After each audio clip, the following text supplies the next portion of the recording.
You may have heard of the saying that reaching your first million is probably the hardest, but on the brighter side, when you do reach it, the second one tends to come quickly and easier. Though that's the case, a lot of us tend to get stuck in the journey of reaching the first one. So in today's video, I will discuss the things you can do to speed up your process of reaching your first million.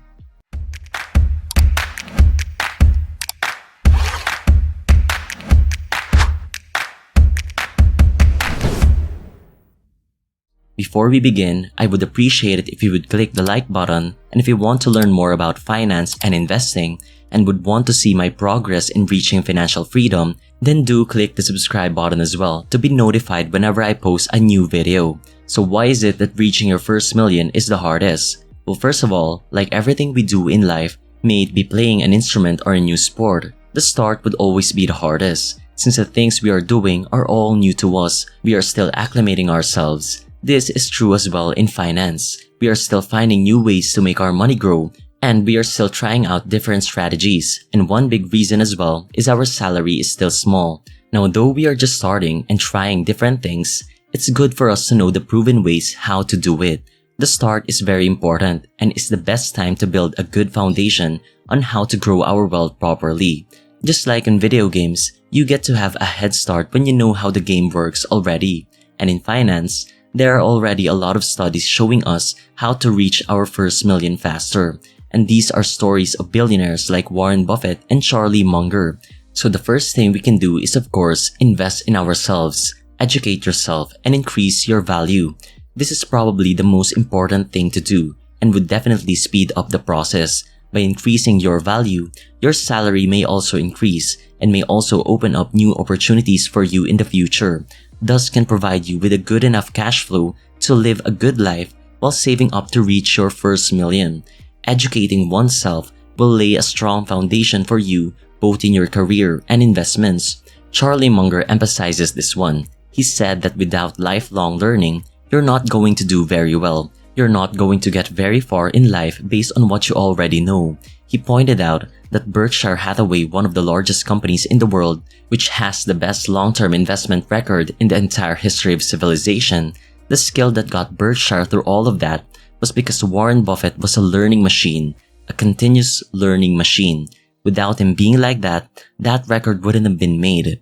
So grab a book now or hone your skills in your career. Don't let a day go by that you didn't improve yourself.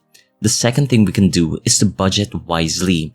Though this is an obvious one, well, still not a lot of people do it. I've seen so many people that have a large salary, but when you ask them their net worth, they aren't even in the million.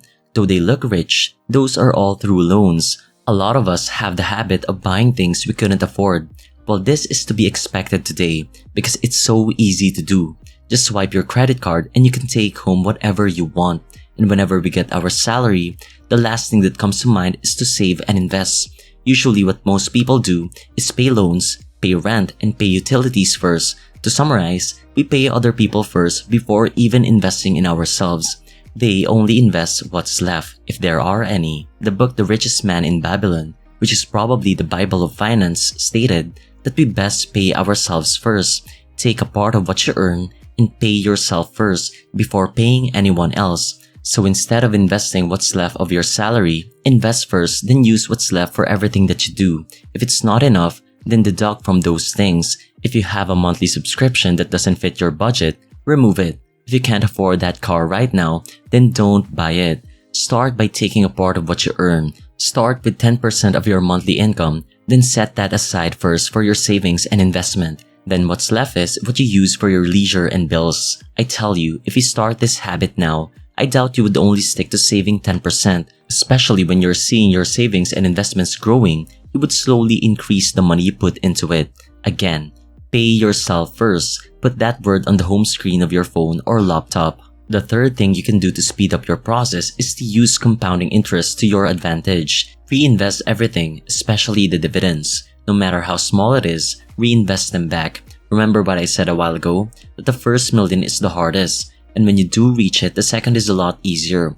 Well, compounding interest plays a big role in that. When you start investing, you wouldn't feel much of the gains you get. And you may be tempted to just withdraw it every time since you think you'd rather just spend this than invest it back then get small gains in return, while those small gains, if reinvested, would snowball along the years and may even get bigger than the amount you can save yearly. Put this as an example. If you reach your first 100,000, getting 5% dividends would only amount to 5,000. Small, right? But if you put that back again and save another 100,000 the next year, your total money is now 205,000. If you get another 5% dividends, that is now worth 10,250.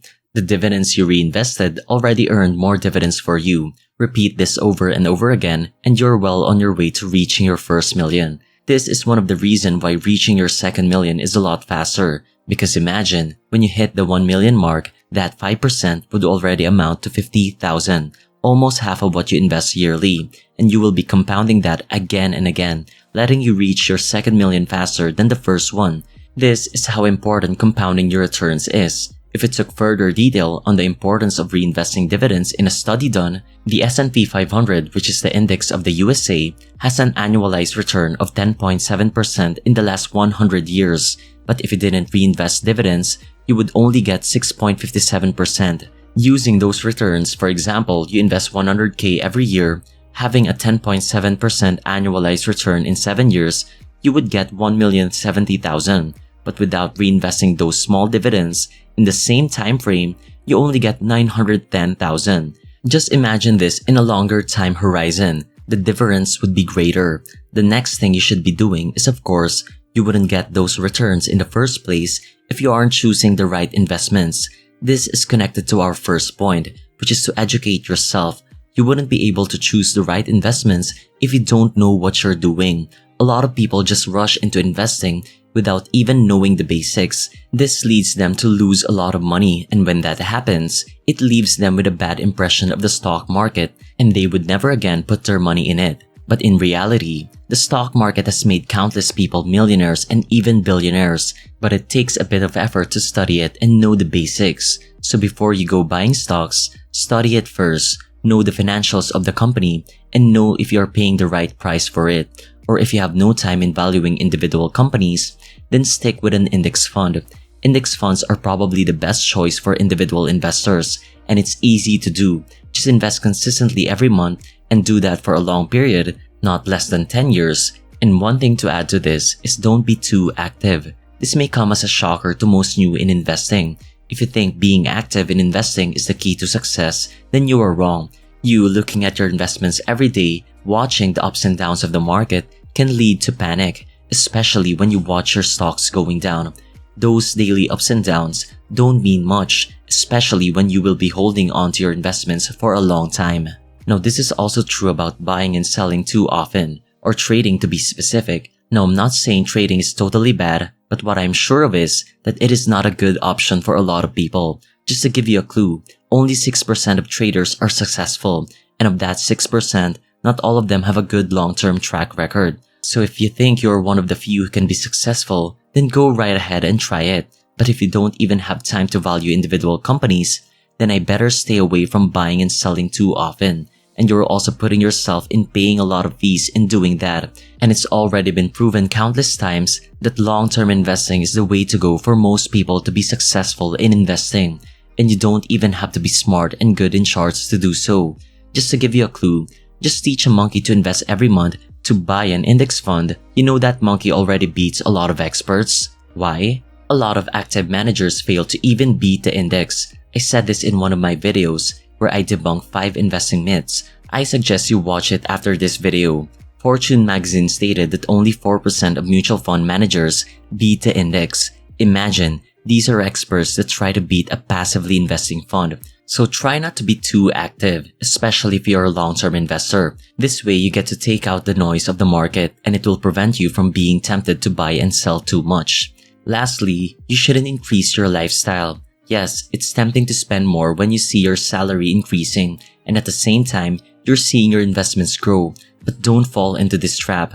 The book The Richest Man in Babylon stated, you shouldn't eat the children of your savings. This is the gains you get from everything, but instead, create an army first before you enjoy a banquet for yourself. With an army of money slaves, creating passive income for you 24/7, even if in the future you spend a little bit more than usual, you will still be growing your wealth. since there's still a lot of leftover to reinvest. Unlike if you spend it right now, when you've only reached a certain amount, it's still a bit small. Let it grow first, let it mature to a certain size before you even increase your way of living. Always remember this, when your income grows, you should invest more. That should be your mindset. Create an army first. An article from Business Insider stated that millionaires have an impressive savings rate of 64%. This sums up why the rich are getting richer. They've not only created an army that gives them passive income, but are increasing the size of it even more, that even when they increase their lifestyle in the future, they would surely have more to spare to continue growing their wealth.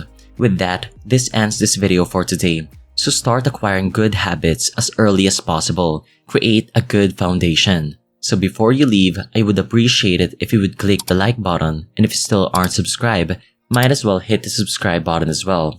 Thank you and see you in the next video.